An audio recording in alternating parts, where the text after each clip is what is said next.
31 août 2024, à Capelle-la-Grande, mon frère a été assassiné par Jérôme Descofour. Il a été percuté à plusieurs reprises, écrasé. Le tueur a fait une marche avant, une marche arrière, une marche avant, sous les yeux de sa fille et de son ex-compagne et ses enfants. Une espèce de rat. Il avait subi du harcèlement pendant 3 ans. Il se faisait prendre en filature. Il a porté plainte quand même plusieurs fois. Il exprimait son sentiment d'insécurité, sa peur. La police n'a rien fait. Elle a laissé mon frère se faire tuer. Là, il reviendra jamais.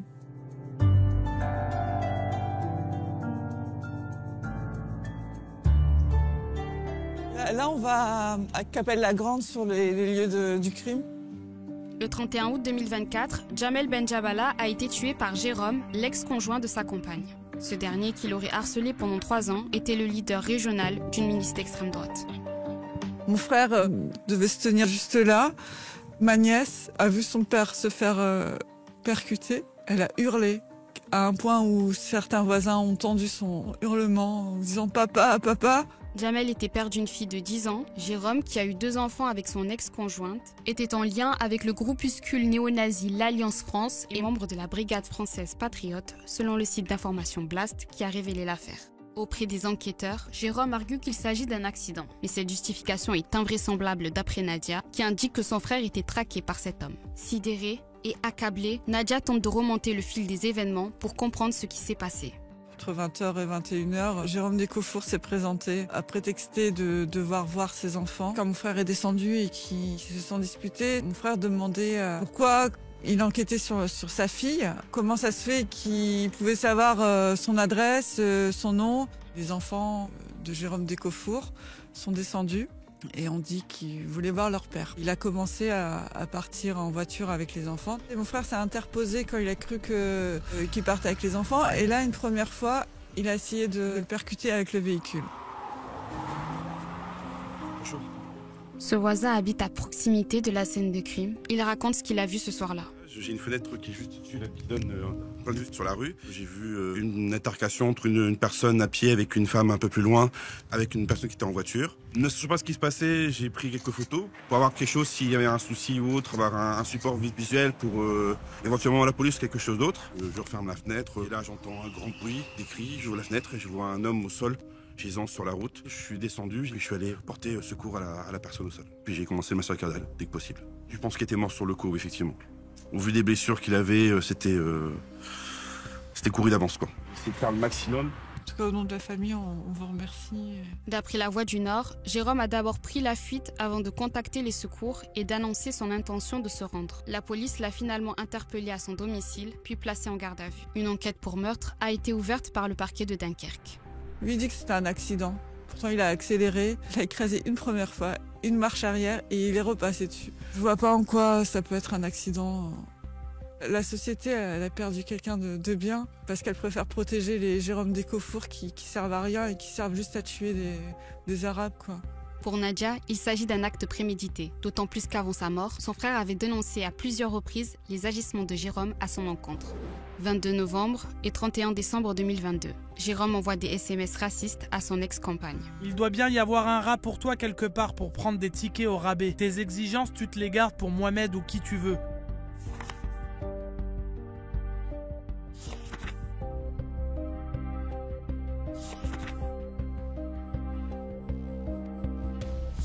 « 23 juin 2023, première plainte pour injure raciste. Jérôme a dit à son ex-compagne qu'elle était un...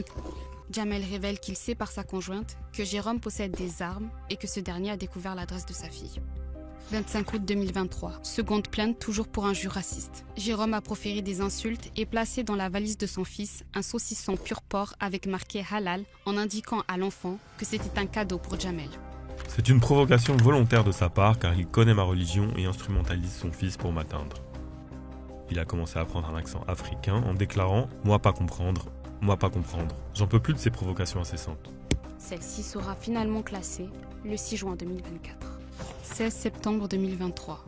Au téléphone avec son fils, Jérôme injurie le couple. Ta mère pourra dire à tout le monde qu'elle est avec un... 29 septembre 2023. Troisième plainte pour injure raciste.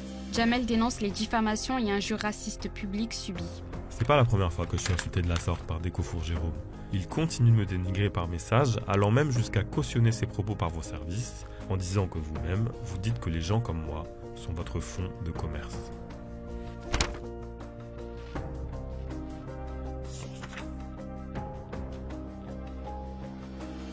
Voilà, j'ai lu en fait ce qu'il avait subi. C'était pas de la violence physique, mais pendant 3 ans, il a subi cette violence morale. Même s'il soutenait que le militant d'extrême droite détenait illégalement des armes, aucune plainte n'a déclenché de mesures pour protéger Djamel, qui est finalement mort 6 mois après sa dernière plainte. C'est une photo que j'aime beaucoup. Ça doit être à la plage à Dunkerque. Ah oui, il était déjà... Je pense qu'il était animateur. Animateur. C'est quand on était à la maternelle. Tout le temps en train de sourire, tout le temps en train de rigoler. Mais en fait, c'est un peu difficile de dire qu'il est plus là, quoi. C'est dur d'en parler aussi, parce qu'il y a beaucoup d'injustice. Mon frère, c'était quelqu'un qui était aimé et qui aimait les gens. Il était éducateur spécialisé. C'est vraiment un don qu'il avait au niveau relationnel avec les gens, aider les autres. C'est vraiment le genre de personne à qui on ne peut pas imaginer que ça puisse arriver. Sa personnalité et la violence de ce qui s'est passé, c'est tellement aux antipodes. Il y a une espèce de choc surréaliste, quoi. Ça m'a secoué, la violence sur quelqu'un qui est d'une gentillesse. Je n'ai jamais vu lever la voix, jamais. Jamais vu s'énerver. C'est ignoble, quoi. Là, on est devant chez Jérôme Décofour, donc le meurtrier. Donc vous voyez cette maison, elle n'est pas sous scellé. Pourtant, on y a trouvé beaucoup d'armes chargées. Comment on peut avoir une maison remplie d'armes? C'est hyper dangereux et pas être inquiété. Jérôme Décofour était à la tête de la Brigade française patriote dans le Nord. Ce mouvement survivaliste d'extrême droite, comptant environ 700 membres dont plus d'une centaine très actifs, se prépare au grand remplacement. Armés, des dizaines d'entre eux prenaient part à des entraînements physiques ou paramilitaires lors de stages de survie, comprenant entre autres des exercices de tir. Plusieurs fois par an, il allait à des entraînements du mouvement qui duraient quelques jours. Son racisme devenait de plus en plus obsessionnel et il était devenu un fanatique des armes. Il en avait une dizaine en état de marche avec des munitions, pistolets et fusils. La famille réclame que le juge requalifie les faits en crimes racistes face au harcèlement qu'elle dénonce et qui n'était pas mentionné dans les médias. C'est vrai que ça a été dur aussi. Le traitement de l'information, en fait, au tout début, c'était quand même violent aussi. On avait l'impression que c'était minimisé, en fait, ce qui s'était passé. Alors que c'est grave, c'est un fait de société. C'est pas normal que, là, tout ce qu'on a découvert, la Brigade française patriote, le racisme qui entoure ce crime.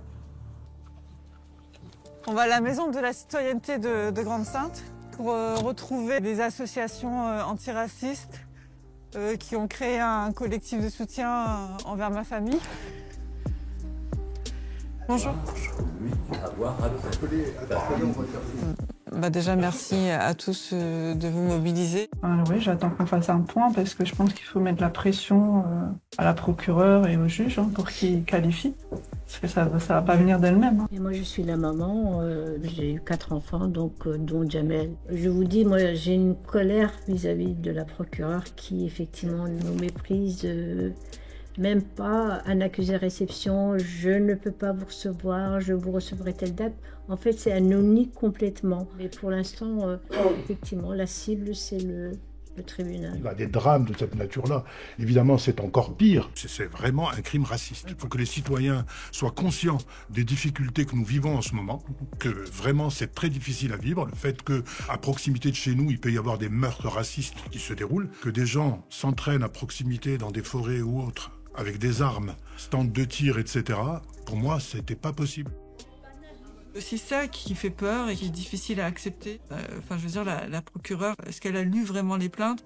Voilà, il s'est fait tuer déjà de manière acharnée. Il avait une obsession vis-à-vis de mon frère. De ce qu'on perçoit de ce qu'a fait le meurtrier, c'est qu'il en voulait quand même à la couleur de peau et à sa qualité d'arabe, en fait. Il y avait quelque chose qu'on ressent et je pense que le fait d'avoir été un arabe, ça a quand même été en sa défaveur.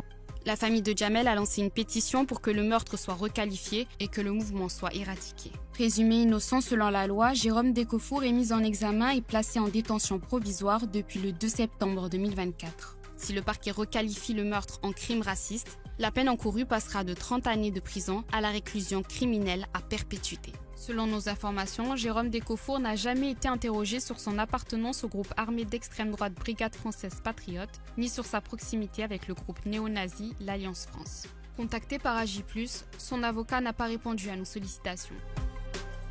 Mon frère a été tué, c'est grave, mais c'est un fait de société, quoi. Il y a eu le 31 août, et voilà, quoi. Ça re-questionne tout.